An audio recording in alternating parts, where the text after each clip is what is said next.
Sa people from the internet, kasama ko na si Chaka. Uy, sama mo naman tumingin. Ano? Nakakain na nga tayo, tagal mo naman oh.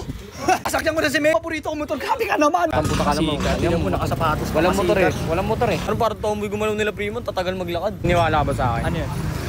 Niwala ka ba sa akin? Meron pare. Kiss mo nga ako. Inang bunga. Ah, ba't gano'n? Amoy ano? Nail cutter. Anong baho ng bibig mo? Ay, Luis P.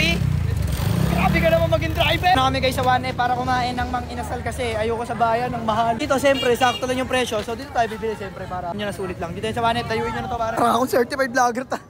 Parang ako ikaw.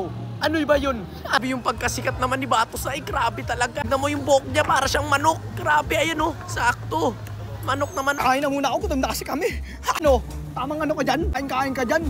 Papanatang kita. Nahirap ka naman kumain dyan, be. Meron dito, be, oh. Ayun, oh, kukunin mo na lang, oh. Ay, sorry. Kala ko mag-drive ka na. Salamat kay tita. Nilibre na pa talaga kami ng ano. Halo-halo. Grabe ka naman. Sabi umigop. Umpos pati ano, lata. Ba't may ano yung leche ka? Ano? Ay, saan ba yan?